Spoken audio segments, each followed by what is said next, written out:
All right, we're up. So right now I see a tall blinking light above the nuclear power plant.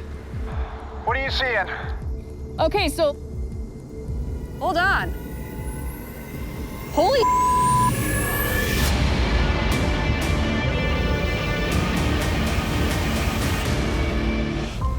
All right, so here's what I'm thinking. We've planted the cameras. I think it's time to scan the sky. I feel like we're gonna have a better chance to see something if we split up. Okay. So, do you have the night vision goggles? Yeah. All right, I'm gonna use the infrared monocular. Yeah. If anything happens, call me on the walkie. Yeah, you gotta be careful, though. Me too. Along with our purported abductee, there have been many recent sightings of lights in this area. Phil and I are staking out different views of the sky to attempt to see what so many others have reported above Mount Adams. So I've actually found a spot where I can see through the tree canopy and up into the stars. Time to put these to work. If there's any lights floating around here, we'll get it on tape. Okay, so I'm gonna use this binocular. Super high res. You can actually see all the way up to the stars. Oh my gosh. You can see so many different stars up there.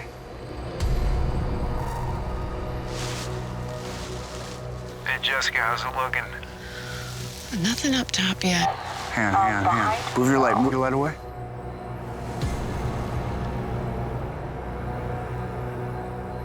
I got some in front of me right now. I think I saw some. Glowing.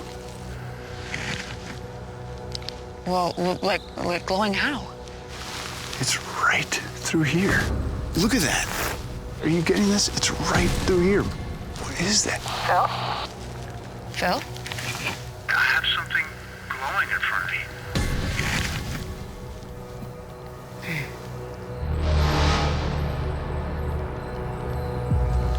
What are we looking at over there? What are you seeing, Phil?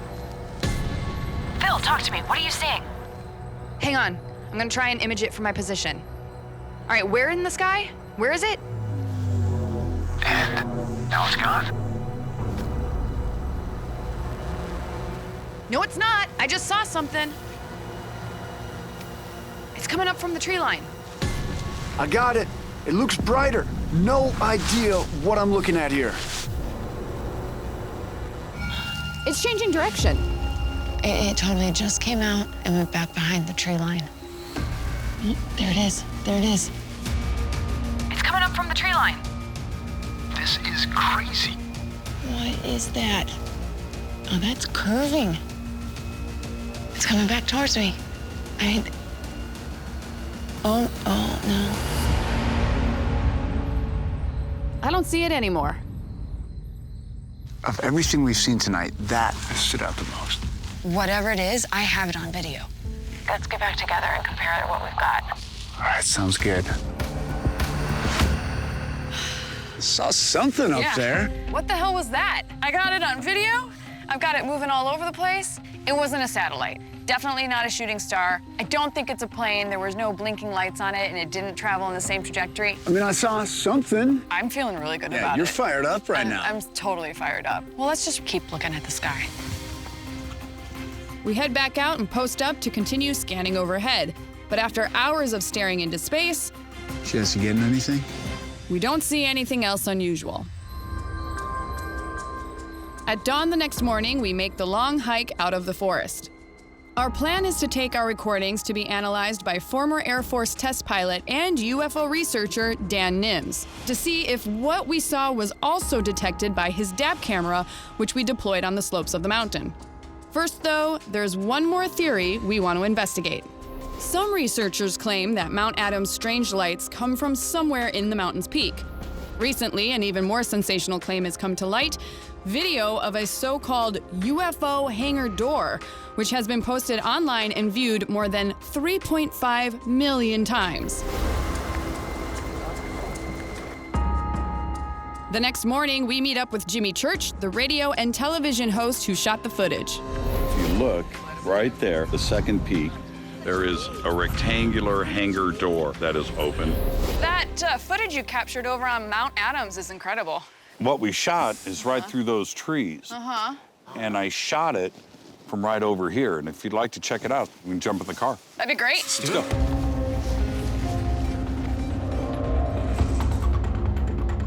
Mount Adams, what is it that makes you convinced this place is so special?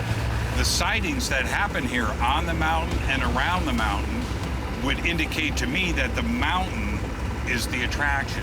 But it also goes back to 1947. Kenneth Arnold had his first UFO sighting flying towards Mount Adams. That's when pilot Kenneth Arnold was flying home from a business trip in a small, single-engine aircraft. I climbed back up to 9,200 feet across the face of Mount Rainier. What he saw was a series of 9 objects passing Mount Rainier at an estimated 1,200 miles per hour. To my knowledge, there isn't anything that would go that fast. They seem to flip and flash in the sun. They seem to kind of weave in and out right above the mountaintop. They look something like a pie plate that was cut in half with a sort of a convex triangle in the rear.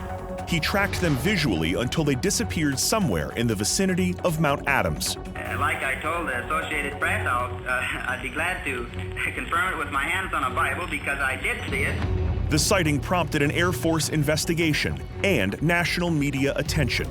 It is often credited as the first UFO sighting in modern times. Arnold's description of the flying objects as disc-like or half-moon-shaped led the media to coin the term flying saucers, a phrase that would quickly become synonymous with UFOs. We pull into a field about 16 miles away from the base of the mountain. Jimmy says this is the best vantage point for a view of the so-called hatch. When we arrive, however, the peak is shrouded by clouds. It is so beautiful. Oh my gosh. There's something really extraordinary happening around Mount Adams, but possibly inside of it. And you can see the details of what appears to be an entrance or a door at the top of the mountain. So then how come somebody hasn't just gone up there to check it out? There's a lot of mountain climbing that happens on the east side of the mountain. That's an easy ridge to get up. But as far as the second peak over there, no, that is a sheer ice wall. The team takes out their most powerful telephoto lens to try to get a view of the supposed hangar door. This is what a lot of people have claimed is like a portal or a UFO door or a hangar. I see what you mean. There's this deeply shadowed part of the mountain which does look squared off. That's weird looking. That is crazy looking. I totally see why people think there's something up there. My team is reviewing eyewitness footage captured just last week of unexplained lights in the Socorro night sky by a woman who wishes to remain anonymous. There's more than one. Oh my God. You could see it was actually multiple lights. Oh my gosh, look at that. I do see multiple lights. Yeah, me too. You can see there's what, 3, 4 different lights? Yeah, like a whole line of them. Interesting. So you don't think you saw just a single UFO, you think you saw, what, a formation of them? It seemed kind of like a fleet of craft. Which direction did you see those lights? I saw the lights to the southeast, hovering right around South Baldy Peak. I've heard stories about UFOs and aliens, but I've always been skeptic. After this, I don't know what to think. According to our eyewitness, the strange fleet of craft were flying over South Baldy Peak, just east of Socorro and the legendary Zamora landing site. So we're heading over 10,000 feet into the Magdalena Mountains. And thank God there's a road. Well, that is really high. Keeping my eyes on the road. Got Okay, this. I got it. This position also offers a direct line of sight towards White Sands Missile Range and Holloman Air Force Base to the southeast. With no lightning in the forecast, there will be no mistaking anything we see as atmospheric phenomenon. And tonight, I'll be deploying a brand new technique to hunt for UFOs. And it's gonna blow Phil's mind. What is this? I'll show you. 3, 2, 1.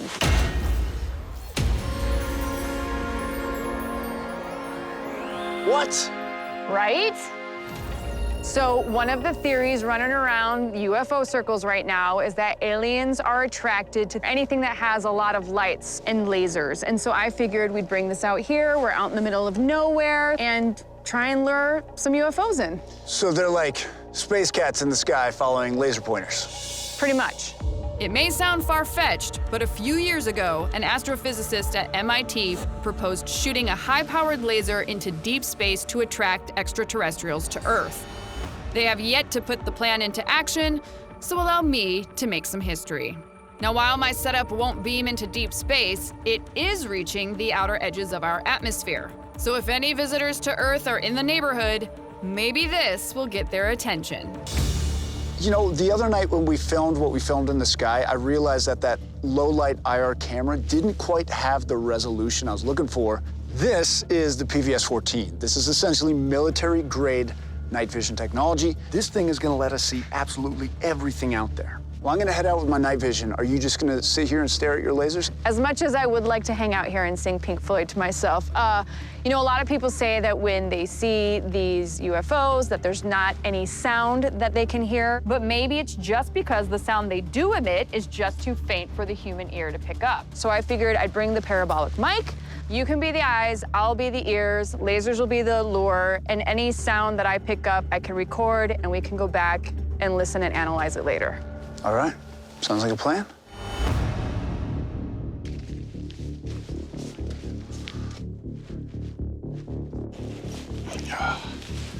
All right, this thing can see anything out here in the dark.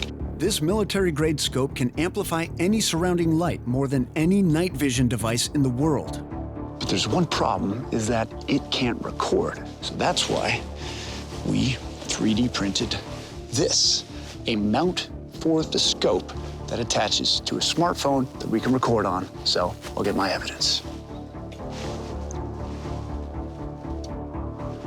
Look at that, there's Jess's lasers. I don't know if anybody's ever tried to actually record a UFO sound with something like this. Maybe we'll get lucky.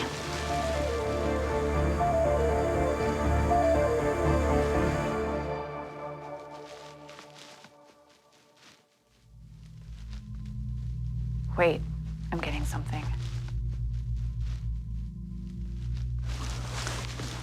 So I'm kind of picking up a persistent hum in this direction, a low hum. Yeah, right there. What the?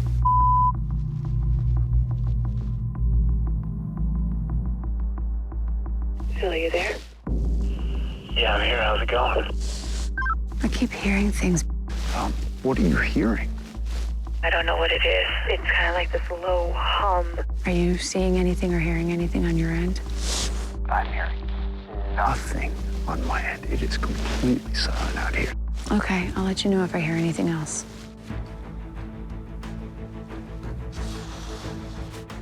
After an hour of scanning the skies, we're definitely not getting lucky. And then... Wait, it's back. That hum is back.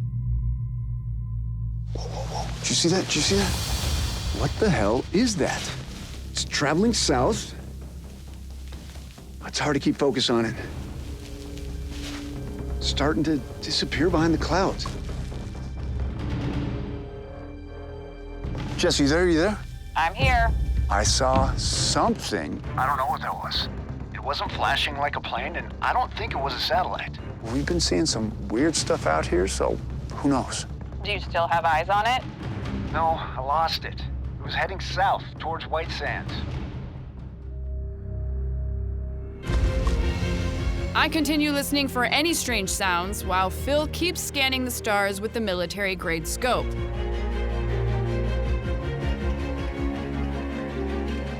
But after scouring the sky for hours, there's nothing else to report.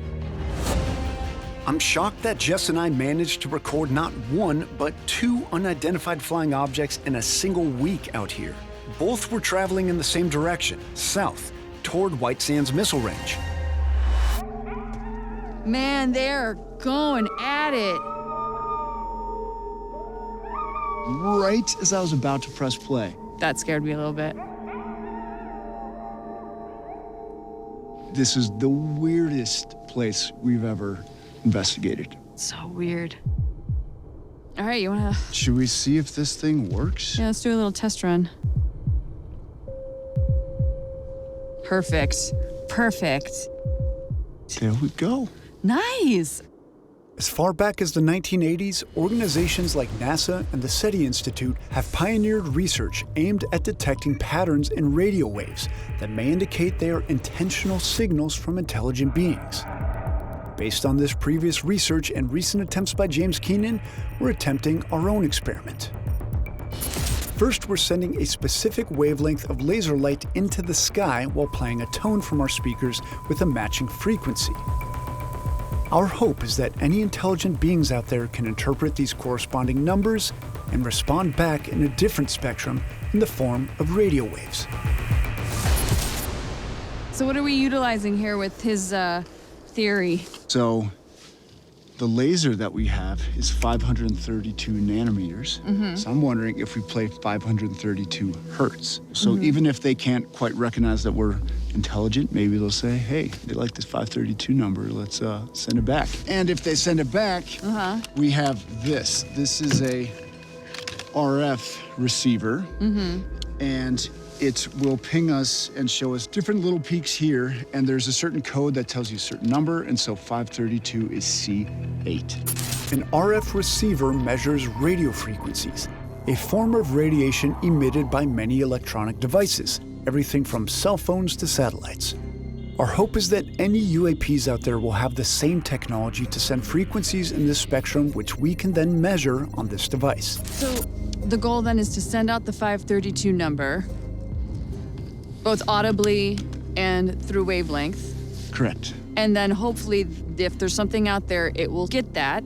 And then in order to say, we see you, they send back a 532 signal onto the receiver. Yeah, do you know how I came up with this idea? I've been watching a lot of Star Trek recently, and they use something like this to communicate with a hyper-intelligent species. And it's borrowing a little bit of James's logic here of just sending out something that is uniform into the air. Yeah, no, I'm into it. Well, while you're doing this, because this was very complicated, I'm gonna go ahead and just let the IR camera run. I'm gonna have eyes to the sky with the night vision goggles. Okay, do you want to be in charge of that laser? I'll be in charge of the laser. Don't point it at the eyes. Of course not.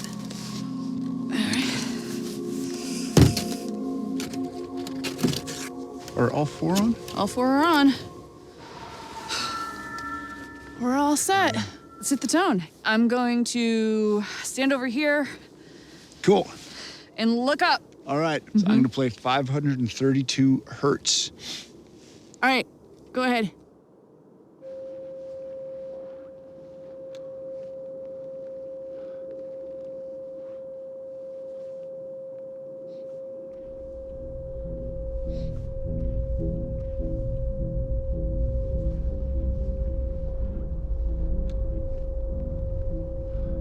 I'm going to turn on the RF receiver and see if we get anything interesting coming in. Okay, sounds good.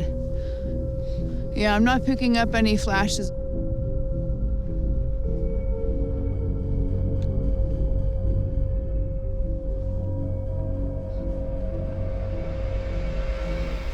I just saw a green flash up there. Did you see that? No. Up here? Yeah. By where? By the laser? Far to the right of the laser. To the right of the laser.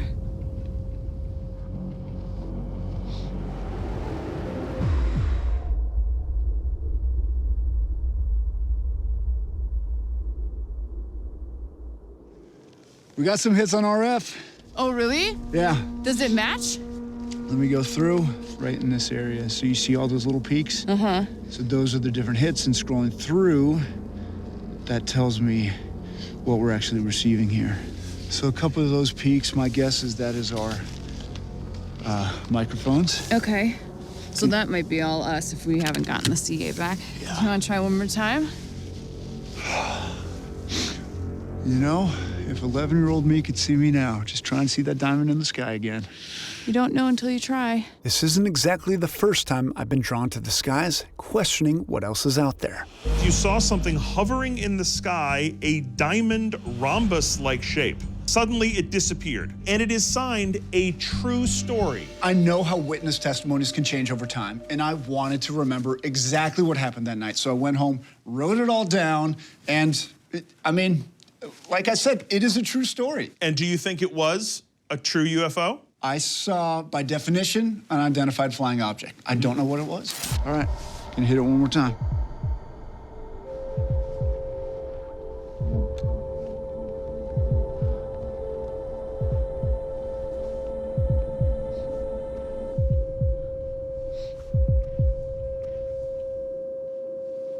You seeing anything? So there's the different peaks. So we're looking for C8. Oh, was that C8? Oh my God! What? Jess, get over here. Did we actually get a hit? Look at this. Exactly 532 hertz coming in radio frequencies. So there's no way this got confused by the sound. We got the number. That's the response? So each one of those bars Yeah. is a different frequency that it's picking up. So I scrolled through to say, what is it encountering? Oh, and it's like, not this one, not this one. You got C8. Yeah. Do it again. Do it again. Send out another signal, see if we get another response. Okay. Okay, I'm gonna play the tone one more time. We are scanning. Getting a bunch of readings coming in.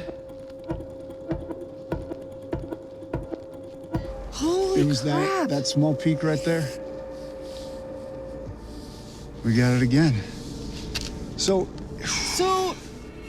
that means something's responding to us. I have to try to be skeptical of a single data point and say maybe it happens to be that something in all of our electronics or the RV happens to give off 532 hertz. That one particular frequency? Out of how many frequencies are there? Out of thousands of potential frequencies this could receive. Out of all these potential frequencies that we could have used, you're telling me that the one that we're actually getting a response on is maybe because the RV is using it? No. I don't think so. I would love for this to be some alien craft out there. But there's probably military around here. There's aircraft overhead. Who knows what's just naturally in the air around here that this happened to receive, that happened to be in that perfect frequency that we were putting out. So. That is cool. What if it's the ship that came to you at 11 years old and it's like, hey, bud, what's up? Thanks for being persistent. We came back. We're back for you. Maybe they'll beam you on your ship and your dream of becoming a real-life Star Trek character will come true. Oh, great. Starfleet, I'm ready for you. Okay, so sun's finally down. I've got IR on. Let's just start scanning and see what we get. All right, so that right there, that's that red tower, blinking tower out there. And we got the city over here. So I'm just trying to kind of get a sense of location so that I don't misread some of these blinking lights, because there are a lot of lights in the area.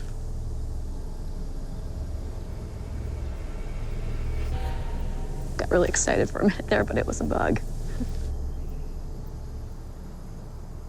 So the tricky thing is it's a little bit of a hazy night, so you're getting these stars that seem to be going in and out, but because they're not moving,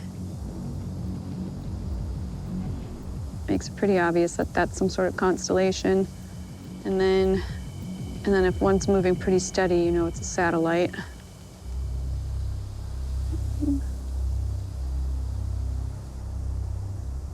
That right there,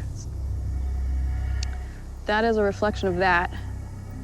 So if somebody was out here with binoculars or something else, or their own IR, they might mistake that for a UFO, but really that's just a reflection of those lights down there.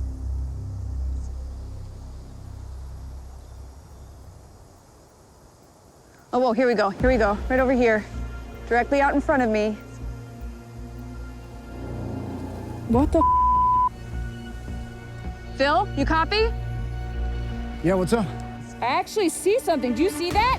Not in position yet. What do you got? I need you to hurry up and get into position as soon as you can. Okay, let's move. All right, Jess, I'm getting there.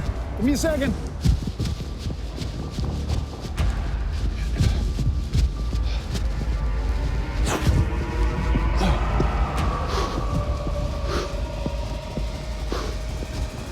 Oh, God, look at this thing.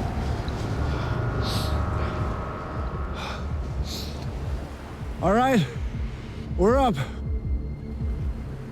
So right now I see a tall blinking light above the nuclear power plant.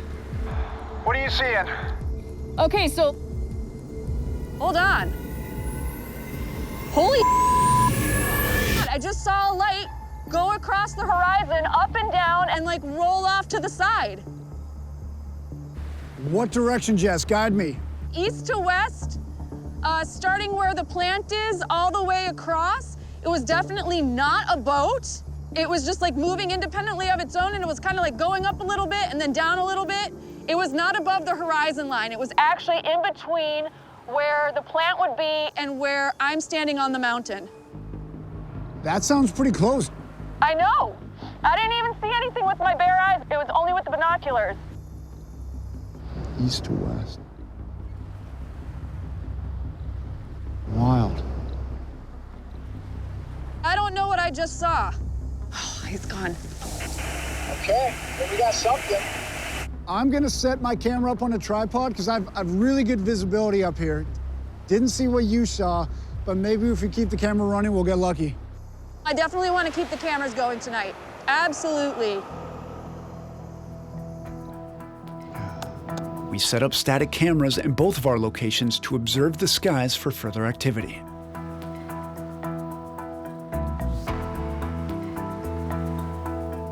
Okay, so we have Fukushima here on the right. See a bit of the horizon. And the sky is taking up everything else. Okay, we got a recording. Let's see what happens. Jess and I proceed to monitor the Fukushima plant through the night, but our stakeout yields no additional UFO sightings. Is that it? Oh my gosh, In the distance down there. Yeah. So There we're it here. is. Loch Ness. Woo. I'm guessing that guy down at the end of the beach with that giant spotting binoculars, it's gotta be Steve. Definitely. Steve Feltham is a Nessie researcher who's been living on Dores Beach and searching for the Loch Ness Monster for over 30 years. He holds the Guinness World Record for the longest continuous vigil in the search for Nessie. Hey, Steve. I'm Phil. Hi, Phil. Nice to meet you. Good to meet you. Hi there. Hi there. Nice to meet you, Steve. Anything out there today? Not so far. But you've been watching this lake for how long now? 33 years, full-time. 33 years. And how many times have you seen it? In the first year, I saw something as if a torpedo shot through the water. Waves this high, all going that way. So something was just below the surface, pushing through. How fast? Pretty fast. Less than 10 seconds. This thing just went boff, boff, boff, boff, as it hit each oncoming wave. Just a white spray. And I just froze and pointed at it. And then it was gone. So we've seen these amazing photographs that Chi took. Yeah. Where did she take those pictures? Just here on Dores Beach. She'd been for something to eat with her husband in the Dores Inn. They came out for a walk along the beach, and just out here, only 200 meters from the shore, she became aware of a disturbance going on. She had a very good camera with her. She set it to sports mode, so it would take a succession of pictures. And in total, over 3 minutes, she took 71 images.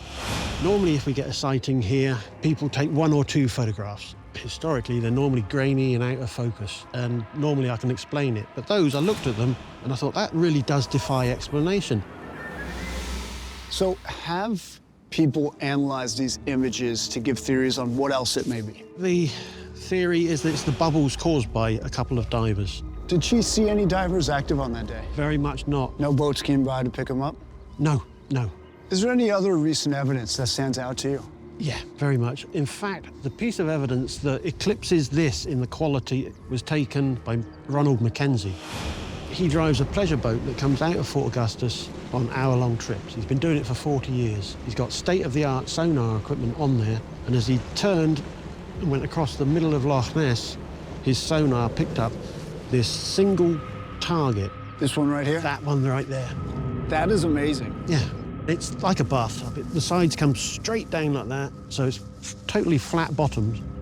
The depth of water where this anomaly was captured is 189 meters or 620 feet. Using the sonar data as scale, we can estimate the object's depth to be approximately 557 feet down and 33 feet long. That's massive. So that, to me, is the absolutely best piece of evidence I've ever seen from here of a big animal swimming about in this water. So, after all these years, you do still think there's something big out there waiting to be discovered? I'm absolutely convinced, yes. This is probably the world's greatest mystery. Thank you for all the information you've given us. We will keep our eyes on the lake and see what we find. If you can find an explanation, let me know. Do what we can. All right, Steve, appreciate it. Now that we know the exact location of Nessie's most recent sighting, Phil is heading out to the same orange and white buoys we saw in Chi's photos. Some believe what Chi photographed was just scuba divers and their bubbles. So we plan to put that theory to the test. While Phil dives near the buoys, I'll be on shore with my camera in the exact same location Chi was when she took her photos. Okay, Heather, I'm at the buoy. I got my dry suit on. Let me suit up and get in the water and blow some bubbles. Can't wait to see what you see. Okay, let's get suited up. Okay, put away the walkie. Once I'm in the water, We'll switch to water comms. Copy? Say hi to Nessie for me.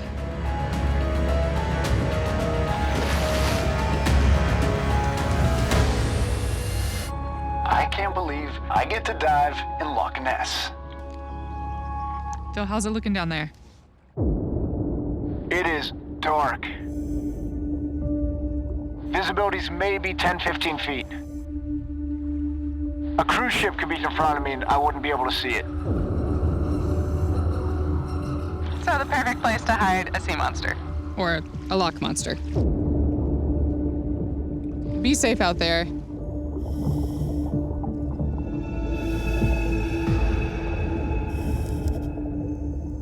Okay, I've got my orientation. I'm gonna head in a straight line and blow some bubbles. Sounds good.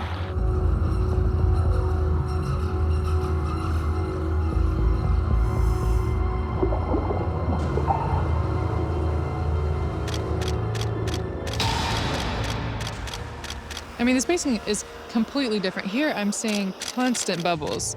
And with Chi's pictures, there are gaps. The shape also seems very different. This doesn't look like Chi's pictures at all, which is exciting because that means we might have real images of Nessie. I got the shots. Come on in. You are gonna want to see these pictures. Okay, coming in.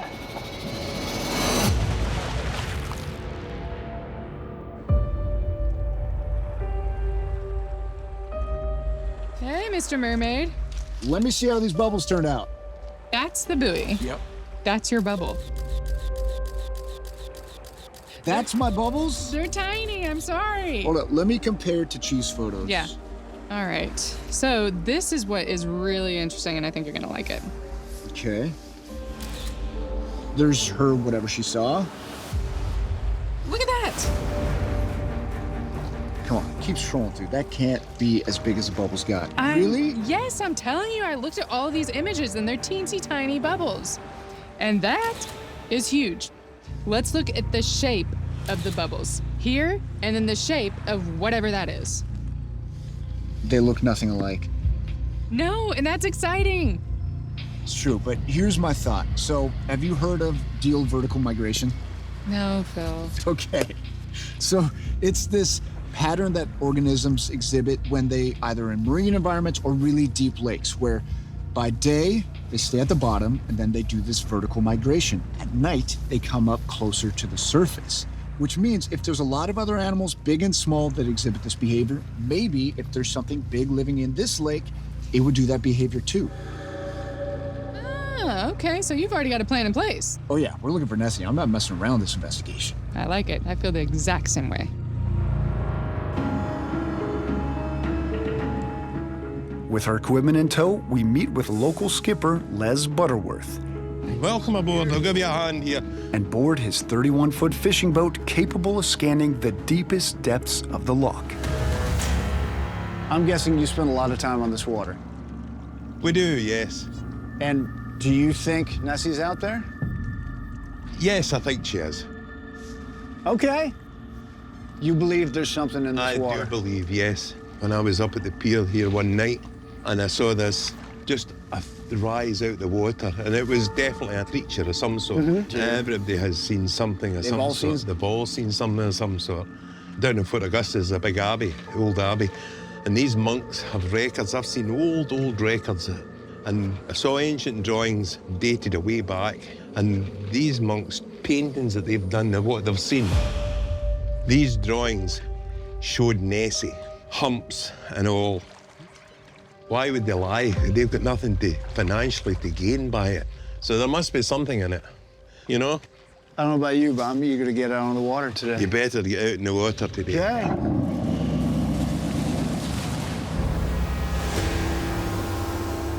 We set off towards the northern end near Dores Beach. Our plan is to divide the lock into a grid, methodically scanning every stretch with the sonar.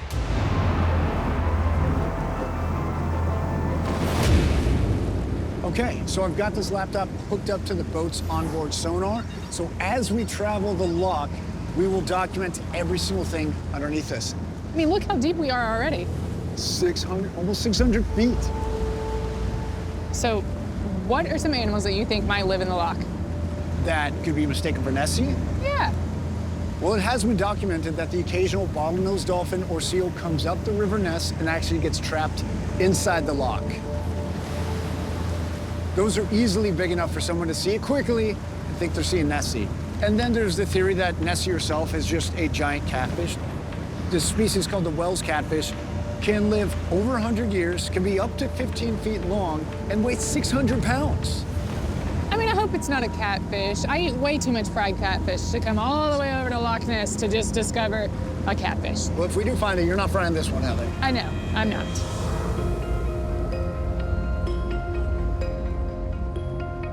As the hours tick by, our search continues into the night. It's 2 hours after sunset. We've investigated the lock from end to end without spotting anything. We're now back where we started, at the place Chi took her photos. Phil tells the boat to idle. He wants to explore if the Deal vertical migration theory, also known as DVM, might apply to Nessie, seeing if we can spot it traveling to the surface in the early night to feed. Phil flies the thermal drone while I use the night vision binoculars, scanning the surface of the lock for any signs of life. Scanning the waters. You're not seeing any fish? Nothing right now. And are you sure that'll pick up over water? Yeah, because if you calibrate a drone to the temperature of the water, anything a little bit over that temperature could show up. But I'm really not seeing anything. I'm gonna get a little bit lower, see if maybe get better resolution, but I'm just seeing cold water right now. So much for your DVM theory. The science is sound. It's just, It's just not science in tonight. yeah, I guess so. Gosh, that is a bright full moon. You know what they say about skunk apes on a full moon? What? That's when they're at their stinkiest. Oh, Lord. Wait till you get a sniff of what I got. Ready for this? I'm not sure. So, can you hold my jars? Oh, it's leaking. What is this? We have skunk, we have boar glands, and we have bear scent marks. Are you trying to out-skunk the skunk ape, Phil? 100%, that's what I'm trying to do. So my plan involves this. It is a laser-guided slingshot. Laser-guided? It was the only one they had at the store. Each of these wooden balls in here Yeah. have been soaking for about 48 hours. I'm using the slingshot to launch animal-scented objects in multiple directions. Different reactions can be triggered in primates by presenting them with different scents, particularly if the scent arrives suddenly, like this slingshot will ensure. I want to see what's coming towards us, so let me get my flare out. Okay. Got that for me, thank you. You're recording? Okay, time to get out these stinky wooden balls. I'm gonna start with bear. Get up close, come on. It's not pleasant. I'm guessing bear scent will trigger an aggressive behavior in apes. Let's see what response we get here. Looks like we got some good distance right there. Bear scent. Ready to launch. Okay, here's one. Now we got skunk. Oof. If what we're tracking marks its territory with a scent similar to skunk, I'm hoping launching this skunk smell will trigger a territorial response. Stink bomb away. Nice. Okay. And finally, wild boar. The idea here is boar could serve two purposes. One, could be prey item, and two, boar eat about everything, so definitely could be some competition. I'm gonna shoot this in a slightly different direction. Okay. Give each one its space.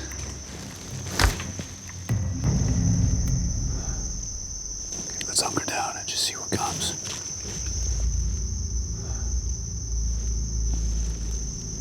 Nothing on the camera yet. Let's give it a second.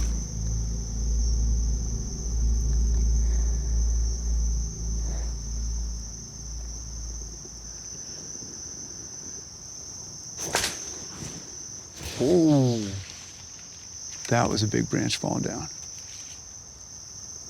You shot a ball in that direction. That was really loud. Are you getting anything on the flare? Yeah, right over there. To the left, to the left. Here we go. Go. Can you see it up in the trees up there? Lower, a little bit lower. There again. That sounds like a knock. Like it's just someone just banging a stick against something. Oh my gosh. There's definitely a big movement happening about 150 feet in front of us. I can't see anything past 40 feet on this. It's so thick and heavy, this brush. No.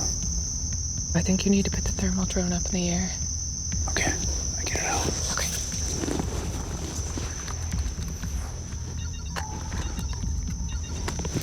You hold that. Looks like we have a little break in the canopy right here, so you want to stand underneath that? Yeah. Ready? Yeah. In 3, 2, 1.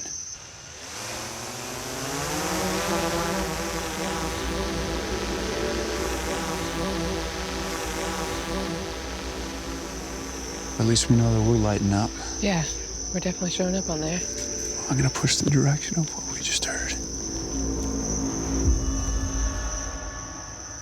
That just looks like treetops. You don't see anything. Swing back around a little bit. Let's keep pushing. Phil, what is that? Let's follow it. Maybe we can get signs of whatever it is. Okay. It's going quick. I'm right behind you. Still going, still going. Moving Keep fast. going, keep going. Okay, we're getting close, we're getting close. I'm gonna keep the drone following. Stop right here, stop right here. Hang on. I'm not seeing it right now. It was right over here. I don't get it, it just disappeared. Yeah, it's gone. That thing was moving. It was moving. I cannot find it. We don't know where it is, but we know where it's been. We can backtrack along this path the exact same way that it came, and we can try to find evidence of it. Should we spread out a little bit? I think that's our best chance. Why don't you start on that side of its trail? Move slowly. I'm gonna find a place to land this drone, but let's stay within shouting distance.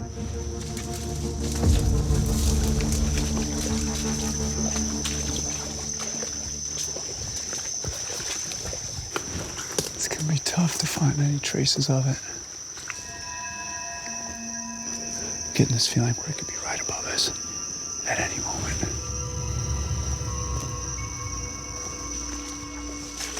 What is that? Look at those ferns lying on the ground like that.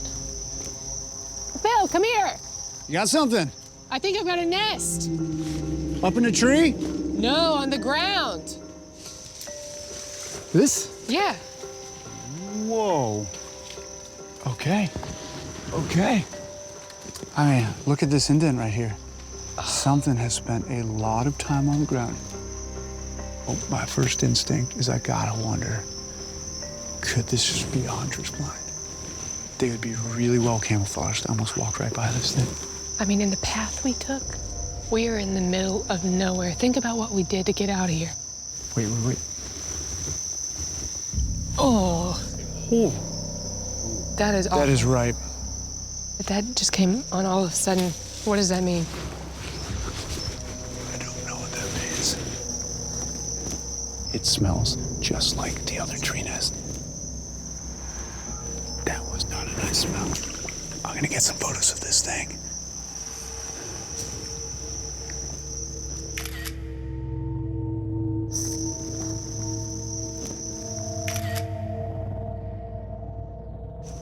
Oh, Heather. Ooh, what do you have? I found hairs. No. Yes. Look at this right. Oh, holy. It's like that damn thing is booby trapped. It really did just fall right when you picked that up. Okay. But at least we got the hairs. Okay, I'm gonna bag these. Actually, can you come here? Can you help me? Yeah. Hold this. Okay. Bag right here. That is so weird. Okay. Well, figure out what this was, whether it was a person or something else. Now head out to the edge of the Hockomock Swamp to meet with Gates' contacts. Hey, y'all must be Matt and Tim. So glad to meet y'all. Likewise. Matt Moniz and Tim Weisberg are arguably the leading researchers of the Bridgewater Triangle, sharing their findings on a radio show dedicated to its mysteries.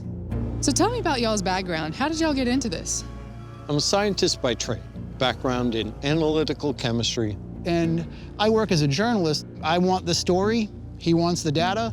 So what do you think is here?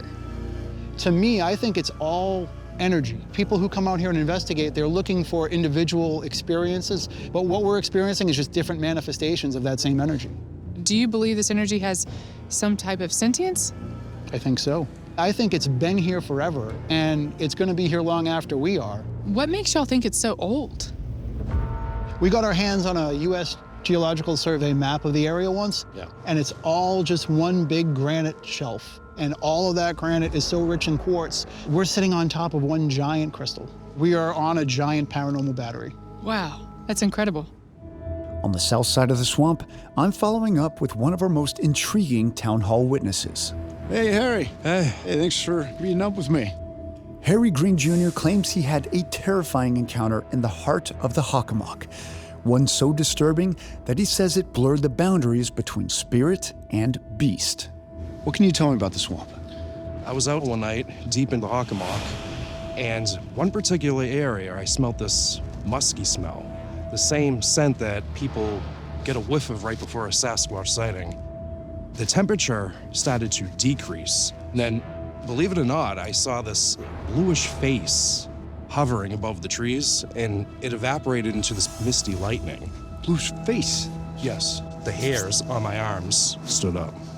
What's so interesting to me is any of those things happened singularly, you may kind of shrug it off. Okay, it's cold right here. Okay, there's a weird smell over there.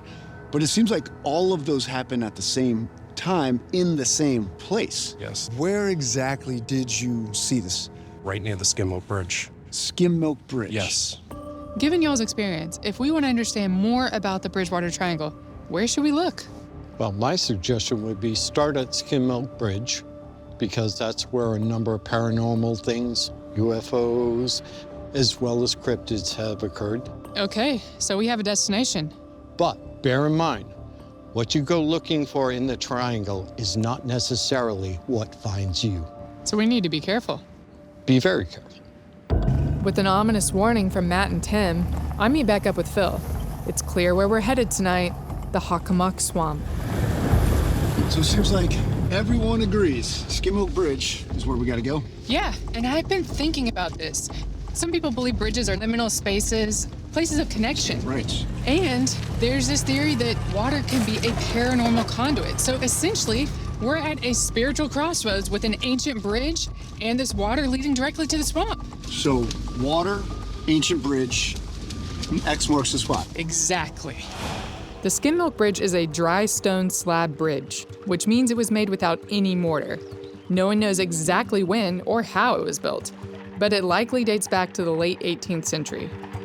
Historians believe the name comes from stories that the water turned milky during its construction, due to disturbed white clay. But bigger than the mystery of its creation is the mystery of its purpose. Why does it sit at the center of so many supernatural reports? Could this mysterious structure somehow be a conduit for the strange energy in the bedrock below? Okay.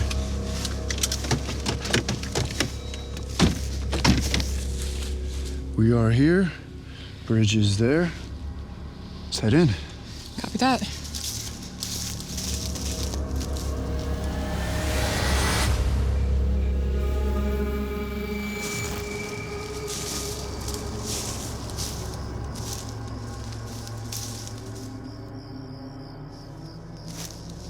Where is this bridge? I don't know. We should have been there by now. Yeah. Oh no. What? Bad news. GPS is dead. What do you mean dead? It's not turning on. Completely dead. Listen, I'm telling you, I fully charged this thing before we came out. This should be able to stay on for days. For once, I'm not gonna blame you. I'm gonna blame the Bridgewater Triangle. I have no idea where we are, honestly. Oh, we can't even see the stars to figure out what direction we're going. Well, everyone kept warning us about how easy it was to get lost in here, so I brought compasses. Oh. Whoa. Which are? Showing completely different directions. What? That's crazy. So something is making our equipment go haywire. They're moving back. Now they're aligned. Let's hope that they're both correct now, and that north is this way. We know the stream was east of us, and we haven't crossed the stream yet, so we head east. If we find the stream, we can find the bridge. Okay, you take one. And hopefully they stay matched up.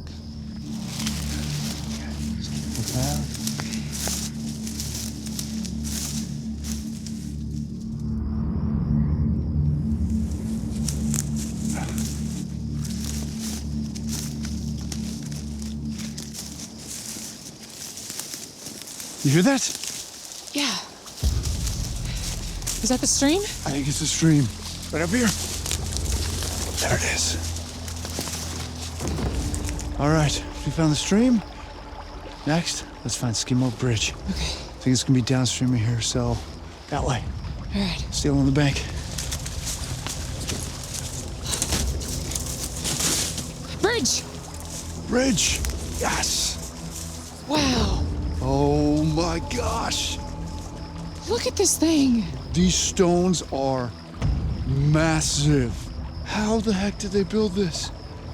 I have no idea. Okay, Skim Milk Bridge. Not the best name, but pretty cool bridge.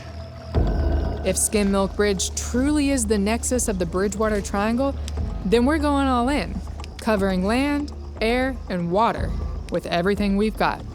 I rig EMF tripwires across the bridge to catch any energy spikes, and plant multiple REM pods on both sides of the river, and on the structure itself. Meanwhile, Phil sets up trail cams and gets eyes on the sky.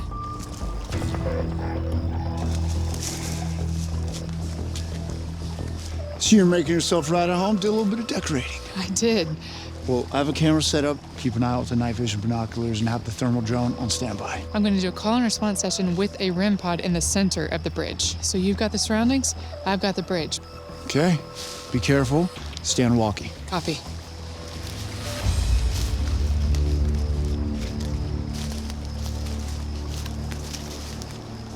If this bridge has been here for hundreds of years, then this old trail has also probably been here for hundreds of years. I'm gonna record this as well. This is Heather. I'm on the Skim Milk Bridge. Is there anyone here with me? You can touch this REM pod, you can touch the tripwires. I'll know, I'll see it. I'm trying to understand this energy here. People have said that whatever is in the Bridgewater Triangle is sentient. Let me know you're here.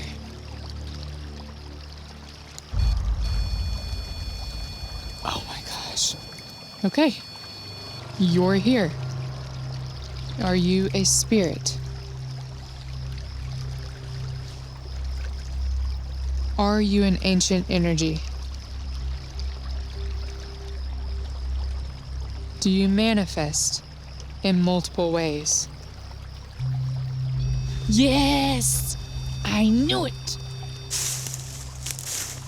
This riverbank's probably my best vantage point. I'm gonna keep an eye out for movement along the tree line and see if anything is moving towards us. Were you watching us earlier tonight?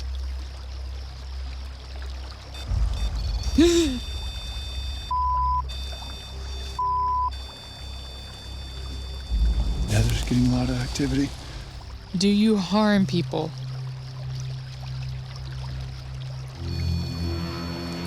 Yes. Yes? Multiple yeses.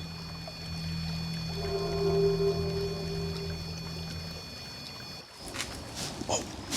Over there. There's a lot of movement happening. My visibility is just completely shot by the thick brush. Oh my god. Whoa. There's a big noise over there. What the is that? Was that you? Yes?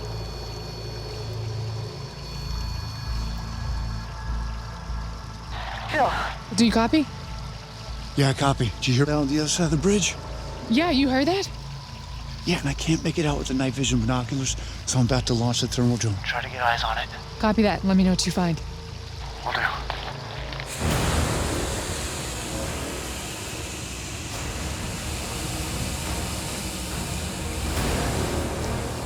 So I can see the river. I think that little dot is Heather on the bridge.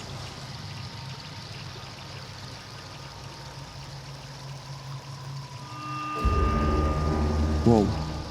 That hot spot, is that it?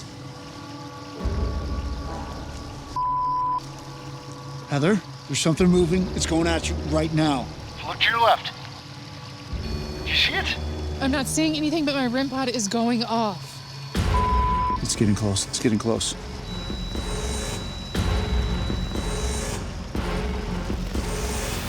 To your left. Look to your left. What the hell? Heather, it just disappeared. Do you see it? It should be just on the other side of the bridge right now. I don't see anything, but all three of my REM pods are going off. Okay, I'm coming to you.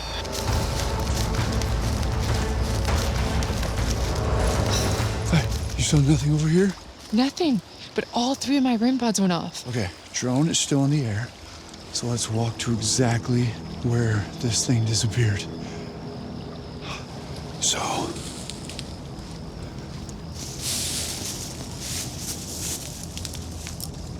Right here. Anything? I don't see anything.